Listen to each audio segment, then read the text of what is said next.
Eu fiquei te olhando antes da bola rolar. Eu até disse na transmissão da Rádio Tatiaia, eu queria saber o que o Diniz está pensando nessa hora do pontapé inicial da sua carreira e que você falasse também dessa vitória.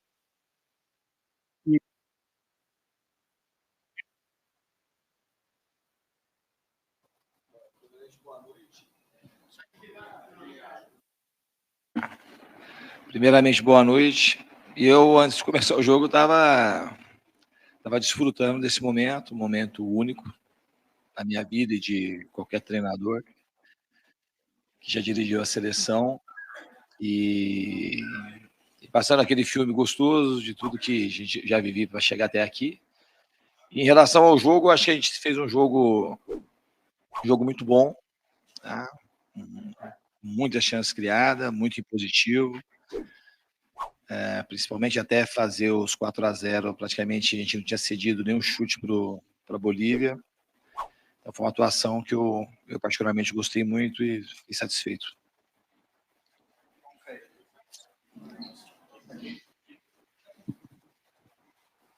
Fernando, boa noite, Caio Mota, Globo Esporte. Ô, Caio, tudo bem? Queria te perguntar a respeito do Neymar. A percepção que a gente tinha ali é de que você falou, vai se divertir. Ele, muita liberdade de movimentação, de criação. Às vezes ele estava atrás até do Casemiro para buscar a bola. Estava se divertindo mesmo com a bola. Foi isso que você buscou com ele mesmo? Essa liberdade? Foi. Acho que ele precisa estar com esse espírito e a gente que não sabia o que o Neymar ia vir fazer aqui, ele veio fazer isso aí que ele fez. Veio se divertir, veio fazer 2 gols, veio quebrar recorde e veio mostrar que está super afim de viver isso. É um ídolo muito gigante, você vê pela reação do público. Isso é uma coisa que não adianta, as pessoas têm que saber reconhecer e aceitar. Isso não é uma coisa, o Neymar não faz nada para ter essa adoração. É simplesmente natural, pelo imenso talento que ele tem e pela simpatia, pela empatia que ele desperta nos torcedores. É muito bom poder viver isso com ele e espero e tenho muita convicção que é só o começo de um futuro daqui para frente brilhante que acho que ele vai ter aqui na seleção e também espero no time que ele tiver. Seu? Levante aqui só um segundo. Aproximar aqui? Vocês não estão ouvindo bem aí? O áudio tá bom? Tá? Aí baixo. Vai estourar, né? É só evitar abrir a porta e toda hora botar alguém segurando. Vamos seguir? Pode ir? Diniz, aqui na frente, Rodrigo do canal Vamos. A seleção brasileira hoje teve 80% de posse de bola. Esse, inclusive, desde que essa estatística é computada, é a maior de um jogo da história da seleção brasileira. Quero que você fale sobre a importância de estar com a bola no seu trabalho, como que você vê essa importância. E falar um pouquinho também sobre essa estatística, que é mais uma curiosidade, mas acho que representa um pouquinho do que você tem de ideia de jogo. Não, representa, para mim representa. Todo mundo sabe que eu tenho um apreço muito grande para ficar com a bola. E mais do que ficar com a bola, como a gente teve hoje, ser bastante agressivo, criativo e criar muita chance de gol. Então hoje foi o cenário ideal de ter uma posse de bola extremamente eficiente e a gente pretende fazer daqui para frente. Foi um início, a gente sabe que é um início apenas, mas a gente vai procurar melhorar em todas as frentes. A gente teve alguns erros hoje, no dia de hoje, mas os pontos positivos eles superaram muito aquilo que a gente teve de ponto negativo. Boa noite, Diniz. Bruno Amâncio, do ge.globo.pa. O jogo, como um todo, felicidade, torcida, aquela vibração, marca histórica do Neymar, o Rodrigo também marcando 2 gols, sendo destaque, mas a gente não pode deixar de falar do Richarlison, que busca tanto esse gol, saiu chateado, chorou no banco de reserva. Queria que você falasse se você conversou já com esse jogador e como você vai tratar esse lado mental para que ele possa voltar aos grandes momentos. Muito bom a sua pergunta.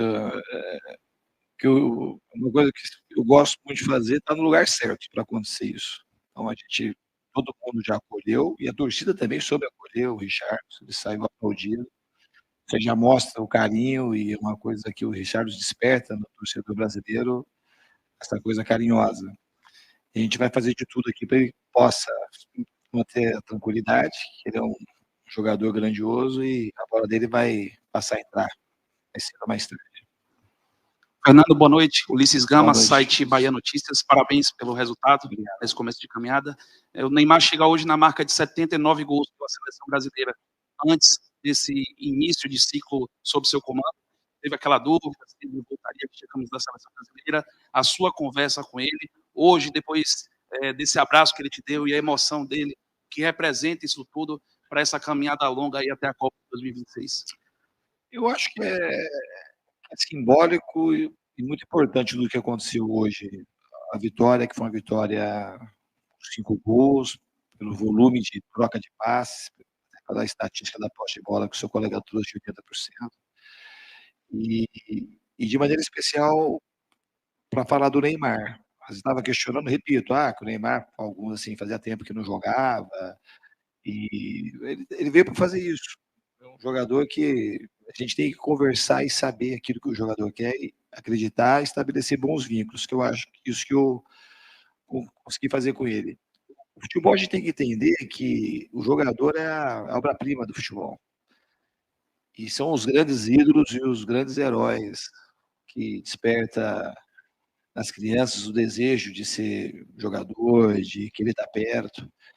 E ele é um desses caras muito diferentes, que a gente tem que saber reconhecer, respeitar e olhar para as coisas positivas que o Neymar representa. Porque vocês não conhecem o Neymar na intimidade, mas eu não sou o primeiro a falar isso.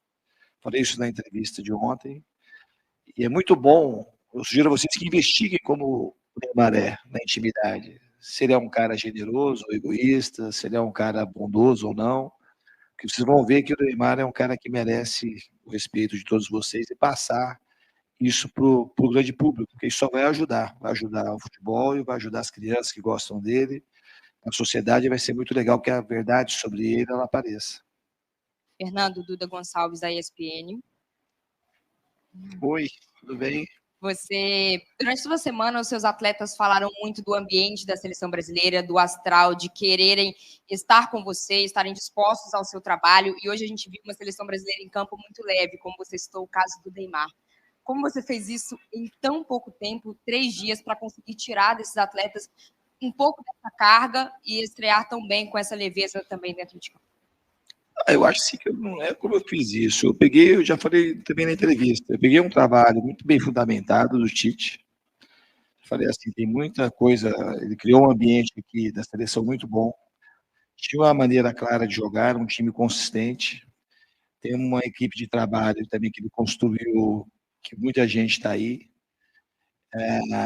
E eu cheguei para contribuir nesse cenário. Os jogadores souberam absorver muito aquilo que eu tenho de ideia de jogo, de ser bastante agressivo, de tentar o gol a todo momento, de ter bastante posse e, ao mesmo tempo, fazer com que essa posse seja eficiente. Eu acho que foi assim, essa conexão que a gente teve desde o início e também o treinamento de campo, que embora a gente tivesse só 3 treinos no campo, a gente também teve 3 dias de vídeo e parece que não é assim, parece que não é tanto, mas é coisa. Eu acho que os jogadores, mas se fosse fazer alguma coisa só, eu acho que foi a vontade que os jogadores tiveram de fazer aquilo que a gente combinou. Estou aqui. Aqui, Diniz. Tomazão, Rádio Clube do Pará. Diniz, parabéns pela vitória, inquestionável, atuação, alegria, leveza, como disse a colega. Acho que a convicção até do próprio torcedor, né, que fez com que os jogadores se sentissem muito à vontade. Eu queria num contraponto. Eu te observei no banco no momento que o Brasil tomou o gol. E não é uma coisa que você gosta e que ninguém gosta, né? O que pode se levar de positivo nessa tua análise com relação ao posicionamento da zaga? Foi um segundo de falta de atenção, posicionamento. Isso serve para que possa ser trabalhado também para os próximos jogos? Com certeza, isso aí faz parte do ponto negativo que a gente teve o gol e mais um outro lance. O fundo é muito difícil, com 4-0, com a festa da torcida, a gente às vezes acha que está jogando com um adversário inofensivo. O adversário não é inofensivo, Então, um pouco é um adversário que não tem mérito para poder estar disputando as eliminatórias. Eles jogaram contra o Equador. O Equador, o jogo foi 1-0 no erro de saída da Bolívia. Então, é um adversário que merece todo respeito, como a gente teve respeito com ele. A gente não pode relaxar achando que não vai acontecer nada, porque acontece. Acho que é um erro que a gente tem que corrigir, os jogadores sabem disso, e a gente vai pegar esse gol que a gente tomou como lição para tentar evitar nos próximos jogos. Diniz, boa noite. Luizinho Moura, Rádio Liberal e portal liberal.com. Parabéns pelo resultado. A Bolívia foi um grande adversário e você conseguiu implementar a sua filosofia de jogo em uma seleção que tem grandes jogadores. A pergunta é, como vai ser a preparação para enfrentar os seus adversários diretos, seja nas eliminatórias, seja em jogos preparatórios para a Copa do Mundo, seleções de alto nível, por exemplo, acho que você vai ter contra a Argentina, contra a Espanha, no amistoso que pode ser marcado aí. Você se sente preparado para esses grandes desafios? Não, totalmente, mas eu não encaro a Bolívia diferente que eu encaro a Argentina ou a Espanha. Falei isso na entrevista e para mim não é da boca para fora que eu falo isso. A gente vai procurar fazer o melhor que o Brasil pode, independente de quem seja o adversário. A gente soube respeitar muito bem a Bolívia, por isso que a gente conseguiu jogar bem. Quando chegar esses adversários, a gente vai tratá-los da mesma maneira que a gente tratou o nosso adversário de hoje. Diniz, boa noite. Eduardo Sembrão no canal Fui Clear, 3 na área. Parabéns pela vitória. Obrigado. Como foi a vitória? Eu queria te fazer uma pergunta em cima de uma regra não escrita do nosso futebol brasileiro. O Tite sofreu muito com variações táticas com jogadores que atuavam no clube numa posição, de uma certa função, e na seleção, quando ocorria uma mudança, isso era muito colocado, assim, incomodava muito. Você é um especialista em fazer isso, então, em mudar jogadores de posição e performar. Eu queria que você falasse um pouquinho sobre isso, que você hoje tem um universo de todos os jogadores do Brasil, não somente um clube com 30 jogadores. Eu queria que você falasse um pouquinho sobre isso é seu de clube ou isso é seu de uma forma geral, de uma forma categórica, de uma forma literária. Boa noite. Boa noite. Eu não sou um treinador muito preso à posição que o jogador joga. Eu me dou muita liberdade para perceber o que está acontecendo no jogo e faço as mudanças que eu acho adequadas. Então, os jogadores, até pela maneira que eles jogam, eles acabam ocupando espaços diferentes do campo. Você vê que o Lodi hoje jogou por dentro, jogou por fora, o Rodrigo jogou por dentro, jogou por fora, o próprio Danilo. O Neymar, hora estava jogando aqui de segundo volante, hora estava fechado, hora estava aberto. Então, a dinâmica do jogo, o Casemiro, acho que fazia muito tempo que vocês não viam o Casemiro jogando lá, dentro da área grande do adversário. Então, essa mobilidade é uma característica do meu trabalho. Então, por conta disso, em determinados momentos, eu tento aproveitar de alguma forma jogadores que não são daquela posição de origem, mas para determinados momentos dos jogos, eles possam melhorar o time e fazer uma outra função. É uma coisa que, quando eu achar que é necessário, eu vou fazer. Diniz, tudo bem? Boa noite. Diniz, na primeira resposta, você falou que saboreou esse momento, veio um filme gostoso na cabeça sobre tudo que você passou para chegar até aqui. Para você, se você pudesse até elaborar um pouco mais sobre isso, porque uma partida de seleção brasileira tem coisas que são prazerosas de ver também durante o jogo. Eu sei que você estava muito concentrado ali, acho que você nem sentou, inclusive, no banco de reservas, mas se você também se viu saboreando o jogo, os domínios de bolas incríveis, viradas de jogo, jogadas em velocidade, dribles, um quase golaço do Neymar, se você se viu também aproveitando o futebol como você pede para os jogadores. Eu aproveito, acho que eu sempre aproveito quando estou no campo. Eu jogo junto com o jogador, eu fico muito concentrado, não fico assim saboreando, tipo assim, me deleitando, eu não tenho muito isso, mas eu acabo jogando junto e me divirto, de certa forma, com eles, mas ao mesmo tempo estou sempre mais sério para que as coisas aconteçam da melhor maneira possível, né? Então, assim, é um tipo de desfrutar, mas não igual do torcedor. Acabei desfrutando também do jogo, obviamente, teve momentos muito bonitos, acho que o quinto gol foi o gol, assim, talvez mais bem trabalhado, que a bola foi para frente, foi para trás, depois voltou para frente, acabou saindo o gol. Então, eu desfruto disso, mas, assim, de uma maneira um pouco diferente do que o torcedor desfruta. Diniz, aqui, Monique Danello, TNT Esporte. Talvez há alguns anos o Neymar sofresse um pouco mais aqui com o peso da responsabilidade muito em cima dele, ou sem compartilhar essa responsabilidade ali ofensiva do time. Já se falou muito em Neymar dependência aqui na seleção no passado, e agora a gente vê uma geração com vários garotos capazes de dividir esse protagonismo com o Neymar, e hoje o Rodrigo fez uma grande partida, o Rafinha também foi muito acionado, e até o Bruno Guimarães ali no meio campo se sentindo muito à vontade dentro do que você propôs como jogo. Eu queria te perguntar se você também vê assim, né, uma geração com talentos capazes de dividir esse protagonismo, mesmo numa noite em que o Neymar brilhou. A gente pode destacar aqui uma série de jogadores que também brilharam, além do Vinícius, que nem aqui está, e que também tem esse potencial. Eu queria saber se é assim que você vê essa geração também. Obrigada. Eu acho que essa geração tem muitos jogadores diferenciados, com qualidades que são raras de ver no futebol mundial, jogadores com velocidade, drible, criatividade. E acho que a estrutura tática, a gente tem sempre que promover uma estrutura tática que não exista assim, dependência, porque um determinado jogador pode não estar bem no dia. Ele vai ter sempre esse brilho que é dele, o Neymar, mas quanto mais gente brilhar junto, melhor. Boa noite, Fernando Diniz, Paulo Lima, Correio Brasiliense, aqui. Eu gostaria que você comentasse um pouco sobre o que me chamou muita atenção, essa ultrapassagem dos laterais, né? Pontas com laterais, coisa que o pessoal antigo gostava muito nos anos 80, anos 90, né? E a gente viu muito, principalmente o Rodrigo e o Renan Lodge. Uma hora o Rodrigo fechava, o Renan Lodge ia para a linha de fundo, e se alternava. Queria que você falasse, sobretudo porque ontem você elogiou muito também a seleção de 82, e inclusive falou do Júnior, que foi a seleção que mais te encantou. A seleção de 82 tinha coisas parecidas e até diferentes. Tinha muita coisa. A seleção de 82 foi um time fantástico. Era uma alternativa para o jogo de hoje. O jogo estava muito congestionado por dentro e a gente soube aproveitar bem os corredores laterais. E do lado esquerdo, até pela característica do Renan, que é um lateral bem ofensivo, a gente acabou tendo mais jogada desse lado, mas teve muita jogada do outro lado também. Aí o Danilo entrando mais de meia, ficando um pouco mais por trás, e o Rafinha fazendo as jogadas mais individuais. A gente soube explorar bem os dois corredores, fizemos jogadas dos dois lados e fizemos gols dos dois lados. Foi um jogo que a equipe teve um leque de movimentação de ataque bem grande. A gente teve jogada pelos dois lados, teve chute fora da área, teve jogada longa, inversões longas, jogada de profundidade.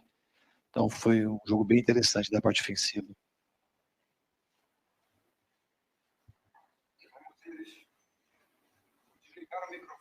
Estava vermelhinho aqui, eu não gosto de ver. Professor Diniz, o Paraná lhe abraça e o cumprimenta pelo resultado. Obrigado. O primeiro quarto de hora do jogo foi um jogo excessivamente violento por parte da Bolívia. Parecia que nós estávamos jogando contra a Argentina ou contra o Uruguai. O pau estava comendo à vontade e o senhor viu que nós corremos muitos riscos, nossos jogadores, de modo especial em termos de lesão. Agora nós vamos enfrentar o Peru, que ontem teve a Advíncula expulso por jogada violenta. Até que ponto o senhor tem a preocupação de enfrentar adversários sul-americanos na base da pancada, tentando parar a criatividade do time brasileiro, comandado pelo senhor? Eu acho que o time tem maturidade suficiente para não revidar jogo violento, tem um árbitro para coibir esse tipo de coisa. Eu acho que a time hoje soube se comportar bem, a gente teve pouco cartão. O que acontece no futebol que mais me irrita em relação à arbitragem é os acréscimos, que eles nunca são na medida de que o tempo para. Então, isso é uma coisa que tem acontecido na Libertadores também. Mas quanto à violência, eu acho que o time está preparado para poder suportar esse tipo de jogo que você comentou. Boa noite, Diniz, Ronaldo Santos, canal RS Live Esporte, Super Marajoara. No jogo que você veio da Copa do Brasil, quando você veio enfrentar o Paysandu, teve uma imagem sua que eu peguei de você caminhando pelo campo ali, fazendo aquele reconhecimento do gramado, e ali a torcida, seja do Fluminense ou do Paysandu, ficou acenando para você, pedindo ali, chamando um pouco a sua atenção.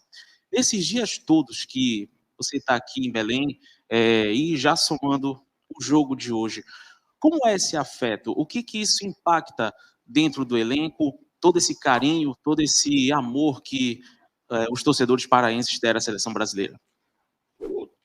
Eu aproveito até a tua pergunta para agradecer imensamente tudo que o povo do Pará fez pela seleção brasileira. Esforço também do governador, que deixou o campo em ótimas condições, a estrutura para nos atender, mas de maneira especial ao povo. Essa paixão pelo futebol, eu acredito que a equipe também conseguiu corresponder ao imenso carinho. E o futebol é feito disso, é conexão do jogador com o torcedor. Essa é a coisa mais bonita do jogo, quando tem essa conexão, essa química. Espero que hoje seja o início de uma conexão cada vez mais forte, que o torcedor brasileiro goste de ir ao estádio assistir e goste de assistir pela televisão. Fernando, boa noite. Zé Alberto, Rádio Gaúcha, parabéns aí pela estreia. E o jogo de hoje, ele teve um time apenas se propondo a jogar. O primeiro tempo teve muita dificuldade, parece que a Bolívia está bem mais fechada. E o Brasil, como você falou, até quando abriu a vantagem, aí abriu o jogo mais e foi bem mais tranquilo. Até que ponto a gente pode esperar mais dos jogadores da Europa, à medida que eles estão ainda em início de temporada lá, e esse teu time se tornar mais até veloz e até com mais capacidade de quebrar bloqueios, como aquele que a Bolívia experimentou no primeiro tempo, que era complicado, era o bloqueio, eram as faltas. A tendência é o teu time ficar dentro, mais entrosado dentro do que tu queres, e conhecendo o teu modelo, e também mais veloz? Eu acho que a tendência é de melhorar, pelos dois fatores que você citou, a gente se conhecer melhor e os jogadores entrando cada vez mais dentro da sua melhor forma. Mas eu acredito que o primeiro tempo a gente criou bastante situação, a gente só fez um gol, mas a gente perdeu um pênalti, o goleiro fez pelo menos 2 ou 3 defesas espetaculares. Eu não achei que o segundo tempo foi muito diferente do primeiro. A gente fez mais gols no segundo tempo, mas achei que a gente teve uma produção muito grande no primeiro tempo também. Boa noite, Fernando. Matheus Raimundo, Nosso Futebol. Encerrada a tua primeira semana de trabalho à frente da seleção, qual foi o teu grande aprendizado? Mudou alguma coisa na tua concepção sobre futebol? Essa pergunta eu tenho que pensar, né, para responder, mas eu não tenho uma coisa assim específica para te falar de grande aprendizado. Eu acho que tem sempre aprendizado, tem todo dia, né? O que eu posso falar é que foi uma experiência muito prazerosa, de muito trabalho, de uma convivência extremamente sadia, e eu acho que é mais uma confirmação das coisas que eu acredito no futebol e na vida. Estabelecimento de bons vínculos acaba gerando frutos mais rápidos. Boa noite, Diniz. Felipe Campos, da Cultura Rede de Comunicação. Primeiro, parabéns pela estreia e pela vitória. Segundo, um dos pilares no teu Fluminense é o André, fazendo toda a saída de bola e também a movimentação ofensiva. Hoje a gente viu o Casemiro meio que replicando o teu atleta do Fluminense. Queria que tu falasse em relação a como foi a conversa com o Casemiro, que geralmente sempre ficou muito focado nessa parte tanto defensiva quanto de saída de bola, e que hoje, como tu mesmo falaste, chegou a pisar na área, chegou a também ajudar na movimentação com 3 defensores mais atrás. Como é que tu conversa com ele e adaptação ao jogador que já trabalhou com o Ancelotti e outros treinadores, hoje com o teu comando? Como é que foi toda essa conversa com ele para que ele se adapte cada vez mais ao teu estilo de jogo? É um jogador muito grande, o Casemiro, né? Um jogador extremamente técnico, conhece muito da posição. E eu conheço o Casemiro desde quando ele iniciou no São Paulo. Ele é um jogador que jogava quase que de 8, então a gente está retomando um pouco aquilo que ele fez no começo da carreira. E ele é muito capaz, é um jogador muito inteligente, é um grande líder do nosso time. E eu tive de fato essa conversa com ele, que eu acho que ele vai se beneficiar muito, porque ele tem muito jogo, o Casemiro, que às vezes fica numa situação de mais proteção, acaba não aparecendo tanto. Ele fez um treino brilhante e hoje teve uma partida brilhante.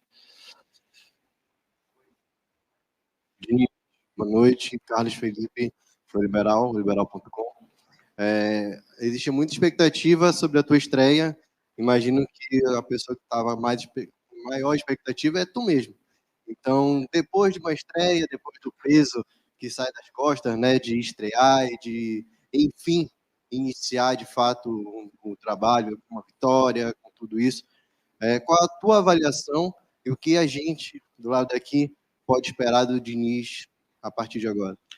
A avaliação é muito positiva de tudo que aconteceu, não só no jogo, mas na convivência com os jogadores, nos treinamentos. A expectativa para frente é muito positiva. Eu acho que o time vai crescer, melhorar, e é isso que eu espero. Melhorar não quer dizer que vai ganhar a partida sequencialmente de 5, assim, melhorar, porque o trabalho, quanto mais você trabalha, o jeito do time jogar é um jeito aberto, no sentido de você conseguir implementar novas ideias, de conhecer os jogadores e saber como conseguir tirar o melhor de cada um. Então é uma tendência bastante positiva.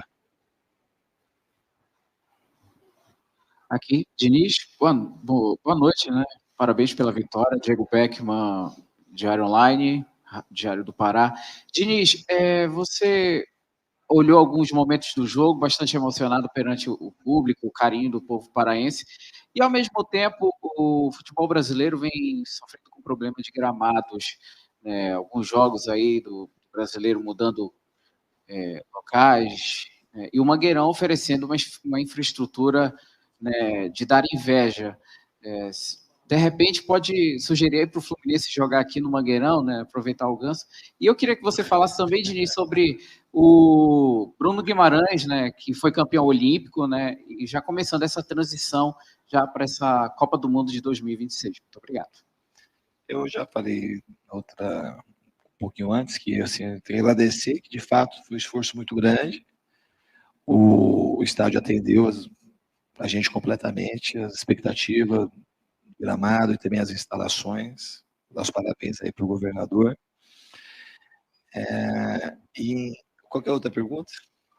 Do Bruno Guimarães. O Bruno, para mim, é uma felicidade meio dupla, né, ou tripla, porque eu conheço o Bruno desde garoto. Eu subi ele no Audax com 17 anos.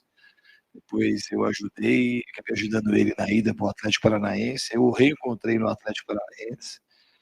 Participei daquele momento muito importante de ascensão e estou reencontrando o Bruno agora, que é um dos grandes exemplos que eu conheço do futebol para contar, que é um menino extremamente batalhador e merecedor de tudo que ele está vivendo.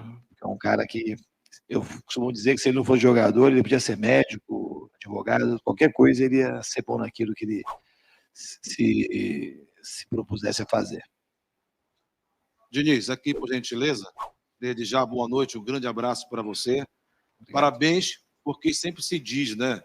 A primeira impressão é a que fica ou é a última que fica? Mas eu acredito que é a primeira que fica, principalmente da estrutura emocional daquilo que você teve pouco tempo para trabalhar e absorção dos jogadores, principalmente daquilo que eles se propunham hoje a jogar exatamente nessa estreia nas eliminatórias.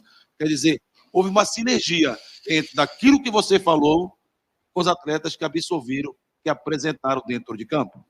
Com certeza houve sinergia, mas como eu disse, não é um trabalho que eu peguei, um trabalho do zero. Tem muito trabalho nesse time.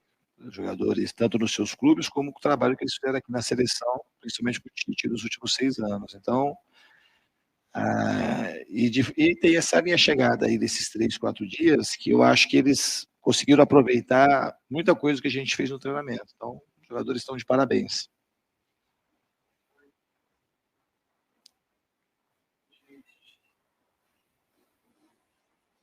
Acho que foi. Oi, Diniz, tudo bem? Eu sou Marcelo Marinho, da Litoral News. Bem. Acho que lá em 82 você tinha 8, 9 anos. Queria que você voltasse um pouquinho à memória, porque eu queria muito entender se aí dentro você é mais racional ou emotivo. Como é que você enxerga o futebol? Acho que é um desafio para quem torce, para quem trabalha, para quem comenta, para quem narra, conciliar a emoção e a razão. E ao falar sobre isso, eu queria que você lembrasse, quando você tinha 9 anos, como é que foi acompanhar a eliminação em 82 para o menino Fernando Diniz, que hoje realizou, imagina, um sonho de criança, ao comandar a seleção brasileira. Ótima pergunta, obrigado pela sua pergunta. Obrigado mesmo. Para mim, o futebol, se perguntar, tanto a vida como o futebol, se é mais razão ou mais emoção, se tivesse que escolher, eu acho que o equilíbrio seria interessante, né? Mas para mim é mais emoção. Eu acho que o futebol ele tem esse poder de comover as pessoas, de mudar vidas. não colocando a razão de lado, muito pelo contrário, mas como a vida eu acho que ela é mais arte que ciência, o futebol também para mim é mais arte que ciência. Acho que a gente consegue fazer com que as coisas aconteçam, como essa seleção de 82 fez, que embora não tenha ganhado, ela cativou muitos corações. Eu fui um deles, com certeza. Aqueles caras foram os meus heróis de infância, e a gente queria ser igual o Zico, o Toninho Cerezo, o Sócrates, o Falcão, o Júnior, e toda aquela turma. Então foi um time que de fato encantou, e mesmo sem ganhar, eu acho que passou por uma injustiça muito grande, porque o futebol e as pessoas não podem ser resumidas por uma bola que entra, uma bola que não entra, por uma Copa que ganha, uma Copa que perde.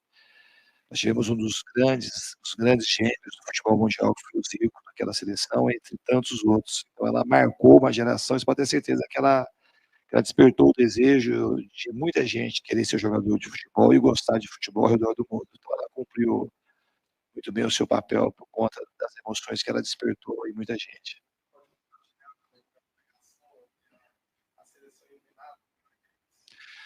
Aquilo foi um motivo de muito choro. Naquela época, em 1982, eu tinha 8 anos, tinha recentemente perdido meu pai. Nós somos uma família muito grande, de 7 irmãos. Eu tinha 8 anos e eu sou quase que o caçula.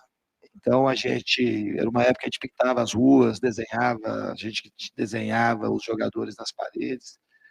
Então, o Brasil, com aquela seleção que eu me lembro, que tinha um engajamento e uma empolgação muito grande. E o time despertou quase que uma certeza de que ia ganhar o título. Então foi uma tristeza avassaladora, muita gente chorando, eu inclusive. Então teve muito choro quando aquela seleção perdeu. Boa noite, Fernando. Parabéns pela vitória. O camisa 9 do Brasil hoje é reserva no Tottenham e ao mesmo tempo não está bem individualmente na seleção brasileira nas atuações recentes. Como recuperar esse jogador e qual é o teu limite para manter o Richarlison como titular? Isso me permite jogar sem ser travante, está nos teus planos? A gente vai fazer sempre o melhor para a seleção. O que for melhor a gente vai fazer, mas quanto ao Richarlison, eu acredito muito nele, é um grande jogador, e aqui é um ambiente que a bola dele não entrou hoje, mas não é que ele jogou mal, na minha opinião, não. Acho que ele participou muito do jogo, ele podia ter feito gols, mas uma hora a bola dele vai entrar. É um jogador que ajudou demais em muitas coisas que talvez, pela tua pergunta, você não tenha conseguido ver ou não apreciou, tanto na movimentação, nas paredes, nos retornos que ele fez, muitas vezes compensando os jogadores que ficavam um pouco mais à frente. Então ele atendeu e eu gostei da participação dele. O canal mais artilheiro do YouTube chegou para você. Canal Futebola. Inscreva-se já.